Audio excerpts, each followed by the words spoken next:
Bonjour à tous et bienvenue dans cette nouvelle guidance. Ça fait tellement longtemps que j'en ai pas fait. Je sais plus comment on fait, je vous préviens. S'il y a des bugs, c'est normal. J'avais décidé de ne plus en faire et je constate que visiblement ça vous manque. Donc je me suis dit que j'allais en faire et puis bon, entre nous, j'en avais un petit peu envie aussi, hein, faut pas se mentir. Alors, on va changer quand même quelque chose, c'est que maintenant, je ne fais plus une guidance générale parce que j'estime que ça ne peut ne pas correspondre à tout le monde. Ceci dit, même les guidances par choix de tas de cartes, c'est pas, ça peut aussi ne pas vous correspondre, mais en tout cas, un peu plus, pour moi, c'est un peu plus parlant qu'une guidance générale. Donc, ce qu'on va faire, c'est que vous allez avoir le temps que je vous explique euh, quels sont les types de cartes pour choisir votre tas de cartes. Donc, je vous ai mis des pierres là pour vous aider. Celle-là, honnêtement, je ne sais plus du tout ce que c'est. Tout ce que je sais, c'est qu'elle est très belle. Ça doit être du quartz. Et ça, c'est de l'améthyste, ça, c'est sûr. Donc, je vous laisse choisir votre tas de cartes, sachant que pour chaque tas de cartes, vous avez une carte de l'oracle aux Askia, que vous savez que j'aime beaucoup. Une carte de l'oracle Lumière, que franchement, j'ai découvert il y a un peu moins d'un an et je l'aime vraiment beaucoup parce que les illustrations sont vraiment très belles. Ensuite, on a une carte du Fairy Tail Le Normand. Vous savez que je l'aime beaucoup aussi. Et pour finir, on a une carte, en fait, ça s'appelle la petite boîte. Et ce sont des petites boîtes avec plein de cartes.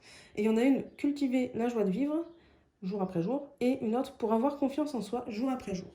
Donc je vous laisse quelques instants pour choisir votre tas de cartes, et on se retrouve tout de suite.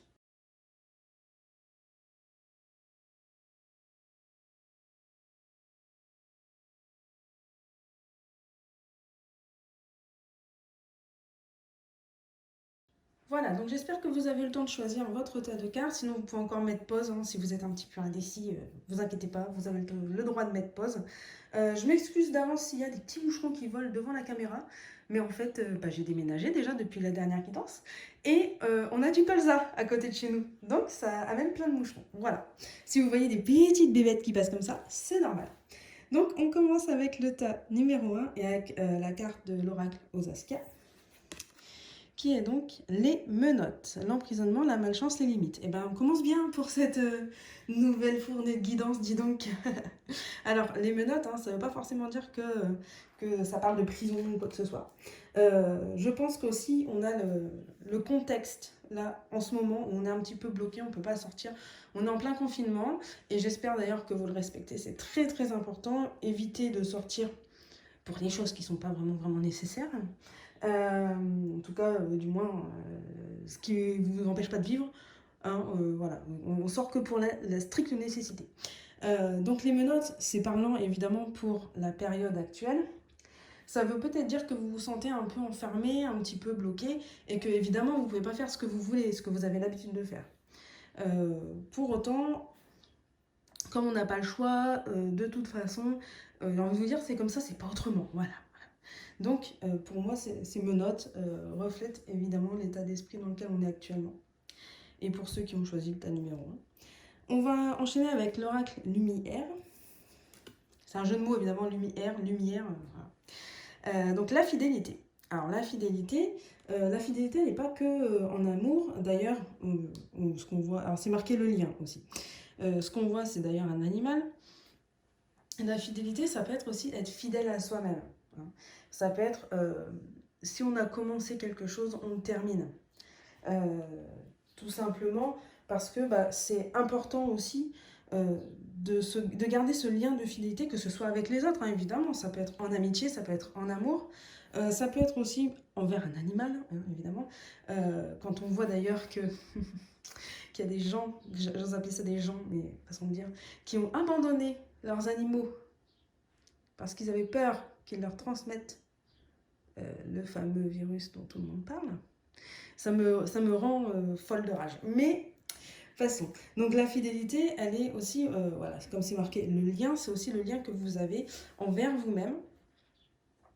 Et c'est pas parce que en ce moment c'est un peu notre vie est un peu chamboulée qu'il faut pas rester fidèle à soi-même. C'est-à-dire en fait, si par exemple d'habitude vous n'avez pas l'habitude de faire du sport, vous mangez un peu n'importe comment, et que vous ne faites pas de méditation et tout ça, c'est pas parce que, particulièrement en ce moment, on est bloqué chez nous, qu'il faut vous sentir obligé de le faire.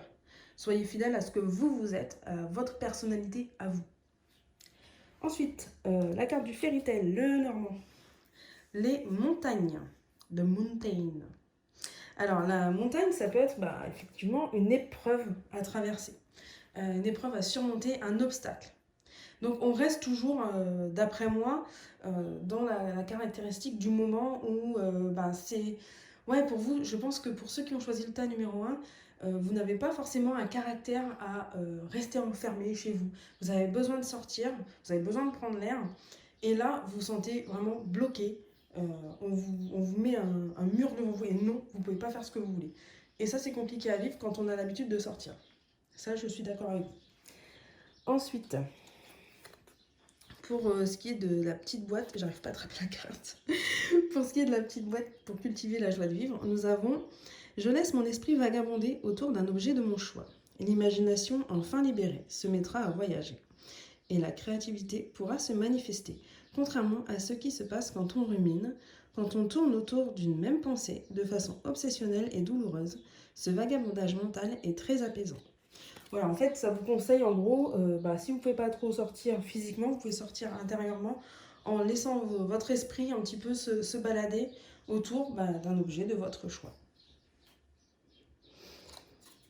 Et la carte, la petite boîte pour avoir confiance en soi. Je profite des moments de crise pour évoluer. Dis donc, il ne sera jamais autant parlant ce tirage pour vous. Lorsque la vie fait mal, nous nous sentons encore plus vulnérables et minables que d'habitude. C'est pourtant dans les moments où notre carapace craque que nous pouvons le mieux évoluer. Donc là, on a carrément, voilà, je veux dire, j'ai pas exprès, hein, j'ai pas regardé avant, savoir quelle carte j'allais mettre, mais en tout cas, pour ceux qui ont choisi le tas numéro 1, clairement, ça doit vous parler, ça doit vous faire ressortir des choses en vous disant que effectivement là en ce moment c'est pas la joie et vous n'êtes pas habitué à ça et ça vous perturbe beaucoup et il faut essayer de se sortir de ça en essayant de voyager intérieurement et de profiter de ce moment pour changer, pour évoluer, tout en étant évidemment fidèle à ce que vous êtes. C'est-à-dire que quand je dis changer, c'est pas changer du tout au tout, c'est juste s'adapter à la période pendant laquelle on est là, juste s'adapter et pas forcément vouloir devenir une autre personne parce que c'est pas vraiment ça qu'il vous faut en fait. Pour le tas numéro 2, on commence pareil avec l'oracle aux Askia. J'essaie de refaire le même ordre, mais si je me plante, vous pourrez m'engueuler dans les commentaires. Alors on a la demeure, une affaire immobilière, un lieu de vie. Dis donc c'est... Hein, bon, voilà, je vais rien dire. Effectivement, la demeure, en ce moment, quoi vous dire? Que vous n'avez pas le choix d'y rester. Le conseil que moi je peux vous donner, c'est d'essayer de vous faire un petit cocon, d'essayer de vous sentir bien chez vous, parce que de toute façon, je pense qu'on en a encore pour un petit moment. Et puis de toute façon, en règle générale, c'est mieux de se sentir bien chez soi. Donc voilà. Mais c'est peut-être le moment de bouger les meubles, d'adapter, de voir dans quel contexte on se sent mieux chez soi. Ensuite, nous avons la lune. Alors la lune, on a aussi les mystères. La lune, moi, ça m'évoque toujours tout ce qui est un peu le côté spirituel, la créativité, ça peut être tout ce qui est fécond. Alors fécond, c'est pas toujours, on parle pas toujours d'enfants, mais les idées fécondes. Je pense que ceux qui ont choisi le tas numéro 2, vous êtes dans une phase créative, vous avez envie de créer, vous avez envie de faire des choses, vous avez envie de vous lancer dans quelque chose. Et moi, je pense que c'est effectivement le bon moment pour le faire parce que, mine de rien, on a du temps en ce moment. Et c'est vraiment en ce moment où notre esprit n'est pas occupé finalement à autre chose. Sauf pour ceux qui doivent continuer à travailler, bien sûr. Mais quand on est là, chez nous, tout le temps et qu'on ne travaille pas, qu'on n'a rien d'autre à faire, finalement, c'est le meilleur moment pour se mettre à faire ce qu'on a envie de faire. Et vous voyez toutes ces choses qu'on dira, je ferai ça, mais là, j'ai pas le temps. Et bien là, en ce moment, c'est l'idéal parce que c'est à ce moment-là, en ce moment, on a le temps. Donc c'est le moment pour les faire. Ensuite, le fairy tale. Nous avons les livres. Alors justement, les livres, c'est tout ce qui est le savoir, la connaissance. Donc, si par exemple vous avez envie de vous lancer dans une formation, vous avez envie d'apprendre quelque chose, eh bien c'est effectivement aussi le bon moment pour le faire. Disons que, je vais pas dire que le reste du temps, c'est pas le bon moment. C'est juste que là, on a vraiment des circonstances atténuantes et qu'on est vraiment dans une période où finalement on n'a pas trop le choix. Si on veut s'occuper, eh ben, il faut faire quelque chose, soit de créatif, soit apprendre quelque chose. On peut pas se dire, oh bah tiens, je vais voyager. Non, on peut pas. Donc, ça va forcément être quelque chose soit de très intérieur, soit d'artistique, voilà, dans ce domaine-là. Pour cultiver sa joie de vivre, j'ouvre un dictionnaire au hasard et je picore un mot ici, un mot là. C'est une façon agréable de laisser l'esprit vagabonder. On perçoit ainsi les liens qui se tissent entre les choses, ce qui à la fois nous libère de nos obsessions et nous relie au vaste monde. Moi, c'est un petit peu en lien avec le livre, hein, finalement, le dictionnaire là. C'est-à-dire que c'est pas une mauvaise idée. Alors, un dictionnaire, j'ai envie de dire pas spécialement un dictionnaire, parce que maintenant nos dictionnaires ils sont plus genre Wikipédia. Mais vous pouvez toujours prendre un livre au hasard dans votre bibliothèque et vous ouvrez et à n'importe quelle page et vous regardez les mots qui vous attirent, les mots qui attirent vos yeux et vous laissez un petit peu votre esprit voilà, se balader dans ces mots. Et pourquoi pas essayer de vous inventer une petite histoire à partir de ces mots. Ça peut vous libérer, voilà, voilà, libérer de vos obsessions. C'est pas tellement le mot que j'aurais employé, mais au moins libérer l'esprit. Libérer un petit peu les angoisses qu'on peut avoir par rapport à la situation. Et pour avoir confiance en soi, je décide d'abandonner ma souffrance. Certes, elle nous mine et nous fait du mal. Et nous fait mal, tout court. Mais nous y tenons, car elle nous semble constitutive de notre personnalité. Que devrions-nous... Non. Que deviendrions-nous... non, mais elle n'est pas facile à lire, cette carte. Hein. Que deviendrions-nous sans cette partie de nous-mêmes si visible et si sensible? Pourtant, nous ne pouvons évoluer qu'en décidant de l'abandonner. Nous avons tout à y gagner. C'est vrai que on a des fois des mots MAUX à l'intérieur de nous et la meilleure solution c'est de l'abandonner en fait, de laisser tout ça, bien que ce soit effectivement notre personnalité, notre façon d'être. Et on termine donc avec le tas numéro 3, avec l'amitié, l'échange, le partage et la confiance. Alors du coup, pour ceux qui ont choisi le tas numéro 3, je pense qu'il est important de garder des contacts avec nos amis, avec notre famille, avec les personnes avec qui on est d'habitude et que là, effectivement, on ne peut pas voir. C'est, je pense, pour vous quelque chose de nécessaire. Vous avez besoin d'avoir un contact. Alors, je pense à ceux qui passent le confinement seuls et pour qui ça doit être vraiment très, très compliqué. Je vous encourage et je vous conseille de passer un coup de fil par jour à quelqu'un. Même quelqu'un que vous n'avez pas vu, pas entendu depuis longtemps, juste histoire de papoter. Pourquoi pas se rappeler des souvenirs, se projeter aussi dans l'avenir et de se dire, de se fixer une date, alors lointaine, mais de se fixer une date pour se voir et pour pouvoir manger ensemble ou faire quelque chose. Voilà, désolée, j'ai été interrompue par mon fils. Donc, je sais plus où j'en étais, mais je crois que j'avais à peu près fini mon histoire de on appelle les gens et on essaye de prendre des nouvelles et de garder un contact. Et d'ailleurs, même si vous n'êtes pas spécialement tout seul pendant le confinement et que vous passez en famille, avec votre conjoint, avec vos enfants, avec vos parents, c'est quand même utile d'appeler ses amis et en fait, j'ai l'impression que c'est une carte qui vous dit de voir un peu plus loin que le cercle restreint que vous avez actuellement et d'aller vers d'autres personnes, alors pas physiquement évidemment, mais virtuellement on va dire. C'est un besoin et d'échanger, de partager, voilà. Pour l'oracle lumière, on a les émotions, voilà, ça parle effectivement, oser dire et oser voir. Alors pour moi les émotions, on en traverse tous un paquet par jour. Qu'elles soient positives ou négatives, les émotions, c'est quand même quelque chose qu'on vit en permanence. On est toujours dans une émotion. Et je pense que le oser dire Pour moi, il vous indique que quand vous vivez quelque chose, que ce soit positif ou négatif, il faut en parler.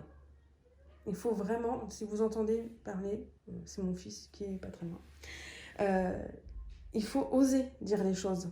Que votre émotion elle soit bonne ou pas bonne, il faut oser la dire parce que en fait, si vous accumulez trop, par exemple, de négativité, hein, c'est surtout négatif généralement, quand ça accumule, au bout d'un moment, ça explose.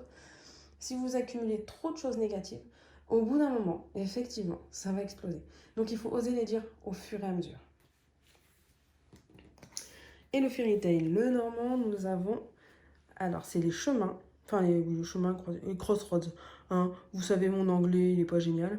Les chemins croisés, alors ça veut dire qu'il y a un choix à faire aussi au fond.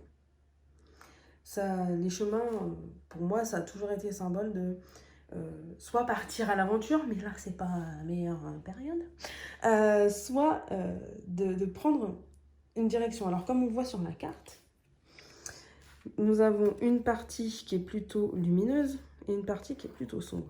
C'est-à-dire qu'il y a un chemin qui est plutôt bon et un chemin qui est un peu moins génial. Donc c'est un bon moment finalement pour essayer de faire les choix et les bons choix, enfin essayer de faire les bons choix du moins.